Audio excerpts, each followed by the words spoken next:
কোন দলের পরিচয় আমার জানার দরকার নাই। সন্ত্রাস, মাদক, চাঁদাবাজি এগুলাকে কঠোর হস্তে দমন করা হবে, জিরো টলারেন্স ইনশাআল্লাহ। আমাদের দলের পরিচয়ও কেউ কেউ এটার সাথে তার সাথে যুক্ত থাকতে পারে, তাদের বিরুদ্ধে কঠিন ব্যবস্থা নেওয়া হবে ইনশাআল্লাহ। আমাদের যুব সমাজকে ধ্বংস করছে, আমাদের এলাকাকে ধ্বংস করছে, আমাদের মা বোনেরা রাস্তাঘাটে চলাফেরা করতে পারে না।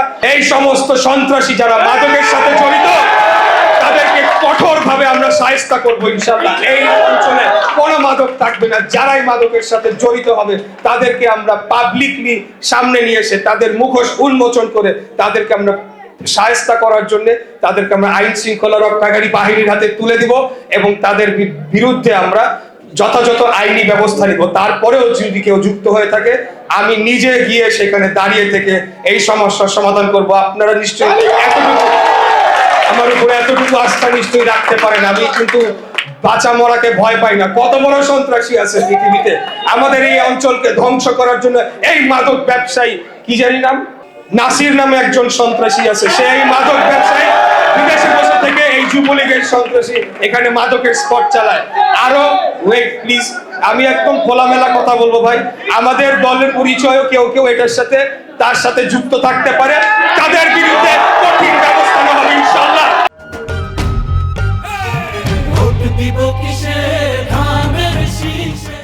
আমাদের যুব সমাজকে ধ্বংস করছে, আমাদের এলাকাকে ধ্বংস করছে, আমাদের মা বোনেরা রাস্তাঘাটে চলাফেরা করতে পারে না। আমরা কাউকে ভয় পাই না, জনগণের জন্য কাজ করছি ইনশাআল্লাহ। কোন ধরনের সন্ত্রাস এই এলাকায় আমি বরদাস্ত করব না, সেটা যেই হোক। আমাদের দলের পরিচয় যদি হোক, কোন দলের পরিচয় আমার জানার দরকার নাই। সন্ত্রাস, মাদক, চাঁদাবাজি এগুলাকে কঠোর হস্তে দমন করা হবে, জিরো টলারেন্স ইনশাআল্লাহ।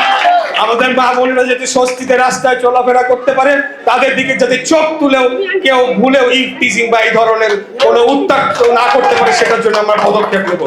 আর আমাদের যে রাস্তাঘাটগুলো রয়েছে সেখানে অবৈধভাবে নানা স্থাপনা তৈরি করা হয়েছে, সেগুলাকে দখল মুক্ত করে জনসাধারণের জন্য উন্মুক্ত করে দেওয়া হবে।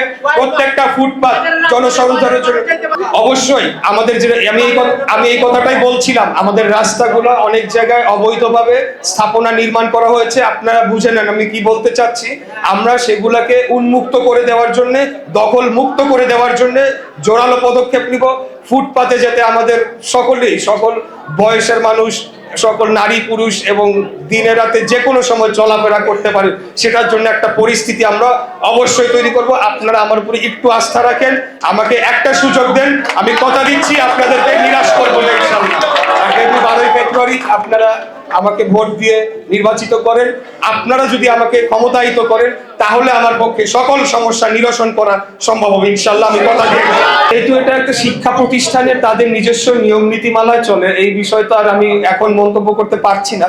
তবে যদি নিয়ম নীতির বাইরে গিয়ে কিছু হয় তাহলে অবশ্যই সেই জায়গায় আমি ভূমিকা আমার সর্বোচ্চ রাখবো, এটা আপনাকে কথা দিচ্ছি আমার, ঠিক আছে? তো আর বক্তব্য দীর্ঘায়িত করবো না। দোয়া করবেন যাতে এই এলাকাকে একদম পরিষ্কার পরিচ্ছন্ন করে বাসযোগ্য এবং রোল মডেল এলাকা হিসেবে গড়ে তুলতে পারি। আপনাদের সহযোগিতা চাই, আপনারা থাকলে পাশে কোনো কিছু আটকাতে পারবেন ইনশাআল্লাহ, আমি বুকে সাহস দিয়ে